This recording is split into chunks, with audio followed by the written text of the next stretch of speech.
Welcome to Rubber Bands, the stretches of your life. Can you imagine your child being snatched from you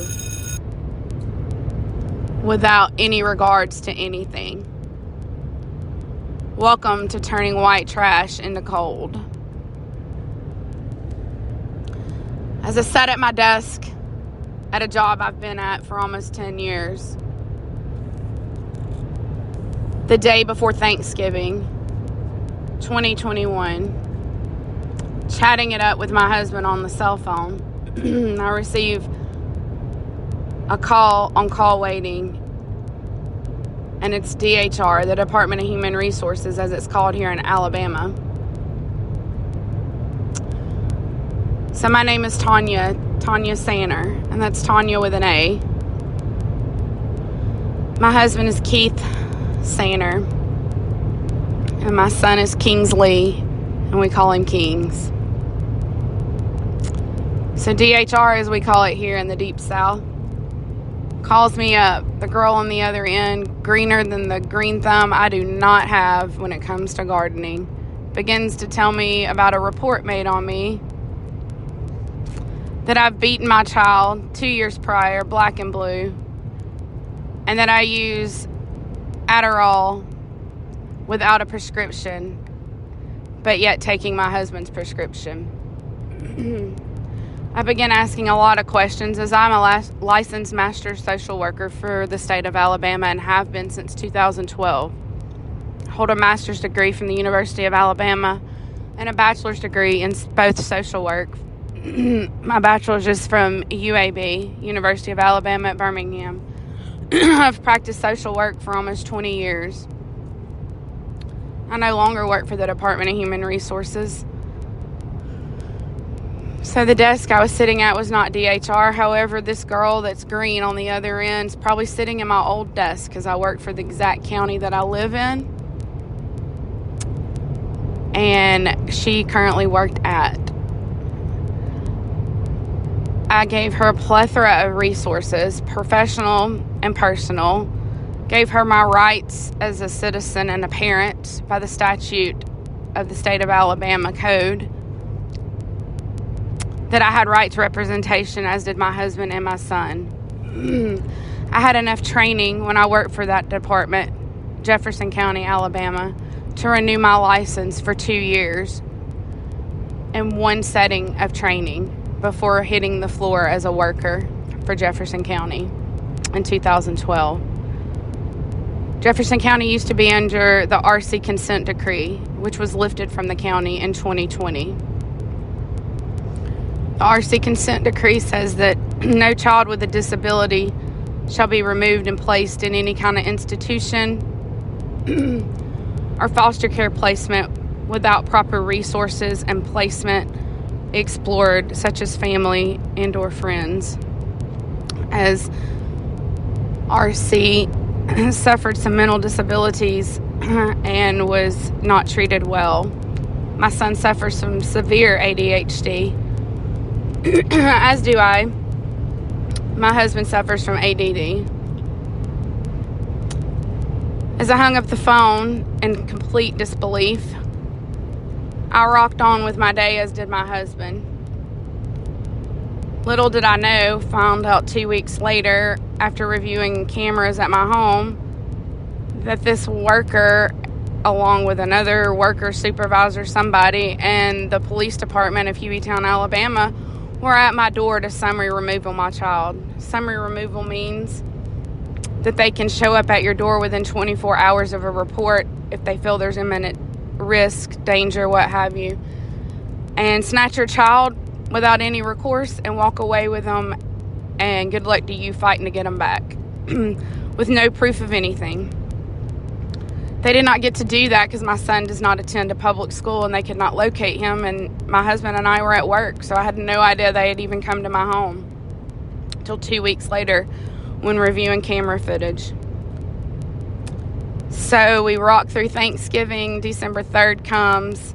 I had already been to the school, highlighted the statute from the state of Alabama code, letting the school know my rights as a parent and my son's rights, and he was to not be interviewed without legal representation, as I told this green worker. Many people do not know that you hold these rights as a parent because it's just not known. Everybody's scared of DHR and child welfare, as you should be, because it seems that they can do as they please, and I worked for them, received a paycheck from them for years, fought for children that were severely abused and in horrible situations, stories that I hold in my head and heart forever that I'll never be able to forget. And here I am as a social worker providing a life for my child, private school education, educated. My husband is a recovered methamphetamines drug addict, whatever, 15 years to this date clean. Built a business he and I did from the ground up. We met both after going through divorces, had absolutely nothing, living with family. I returned to grad school to receive my master's, and he started his business, his plumbing company. And we've been in business since 2010. And I received my master's from the University of Alabama in 2011.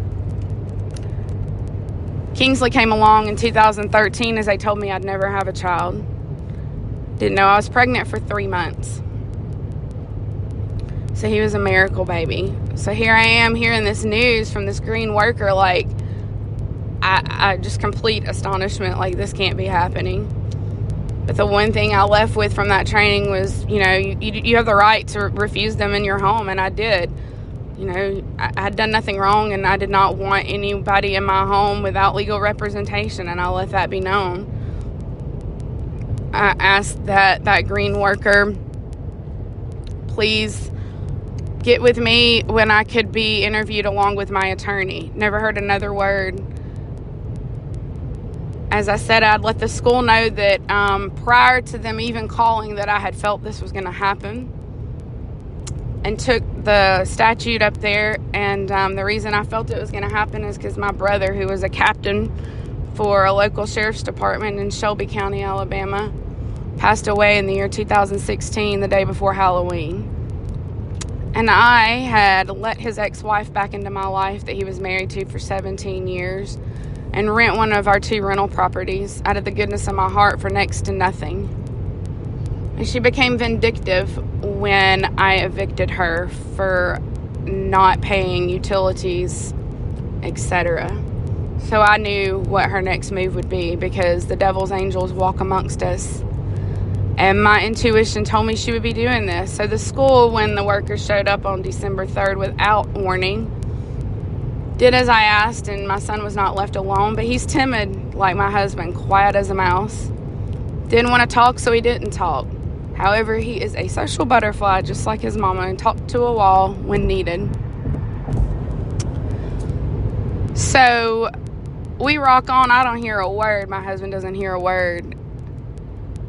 December 9th, I was working from home and got a phone call from this green worker with nothing more than to inform me that I had court the next day, December 10th. My husband had made it home by that time. It was early afternoon. And he and I together spoke with her, played phone tag with many supervisor voicemails before finally reaching a supervisor on a late Thursday evening. And upon talking to the supervisor, I was requested to go take a drug screen. So, of course, I say yes. The green worker couldn't answer anything. All her responses were, let me get with my supervisor. I went to the local Department of Human Resources because the county, Jefferson County, split into 2 entities, Birmingham and Bessemer. So I went to the Bessemer district as that's what I live closest to. And my direct supervisor from when I worked there was tied up. She is now the director. As I waited for her, I got a call 4:30 p.m. from the green worker informing me to please let her in my gate. And I said, absolutely not. And And she had called 5 minutes prior to that asking me where my child was, and I had told her he was safe. On the second phone call, she wanted me to let her in the gate up my driveway, and I asked why, and she said she was there to remove my child. I hung up the phone, and I never heard another word.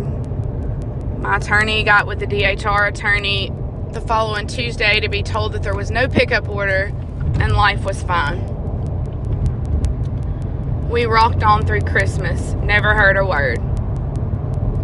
And I should back all the way back up to the first weekend of October of 2021, when I unfortunately took a cruise with my brother's ex-wife, my ex-sister-in-law, and my mother. So my mother and her were apparently working in cahoots with each other, because I had sold my mother's home and was moving her into my other rental property and had it stripped down to the bones to remodel it, when she treated me as she always has my whole life, acted a buck, walked out after having only been at my house for about a week, waiting for us to finish after having sold her house. And between that time, which was October 31st, the anniversary of my brother's death was October 30th. So she added that on top of the grief. Until the day before Thanksgiving, November 24th, I realized that my brother's oldest daughter and my brother's ex-wife had been into all of our finances and stolen my identity along with my ID, stolen money, gotten into our cell phones. We spent $15,000 in cell phones, as she literally got into my phone.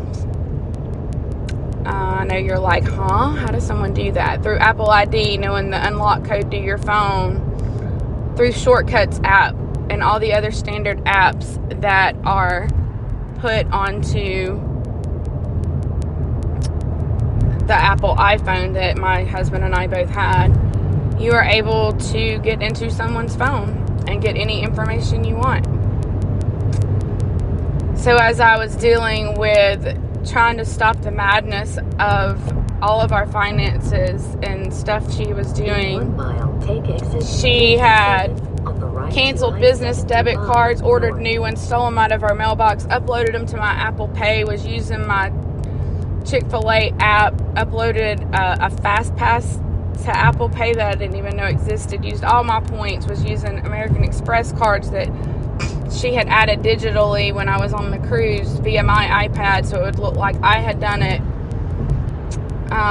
Thousands of dollars that she stole and my niece stole, along with household items that slowly over the past year I have realized have been stolen from me and my husband and my child. Take exit 57 on the right to I-75 north. Trying to deal with that and change passwords and cancel credit cards, and got into our QuickBooks system for the business and stole over $5,000 through a Cash App ACH debit account. Keep left onto I was now dealing with DHR. North. So every time she would punch me, she'd punch me one more time, so I didn't have time to focus on the first thing because I was focusing on the second thing. So that'll be a whole episode in and of its own. So then, as a coping mechanism, I will just like pick at my skin as everybody does if you get like a bump. And I began doing that and scarring my face. The stress was so much, it became unbearable. So you go through that, make it through Christmas, think DHR is not going to be involved, to find out when your child returns to school, January 10th of 2022, the police and DHR show up and take him without any regard. No serving papers to my husband or me, violating our due process rights and rights as a parent, because if you get pulled over for drinking and driving, you know, you're given your Miranda rights. There are no quote-unquote Miranda rights for parents when it comes to child welfare. So he was removed, and it was 10 hours before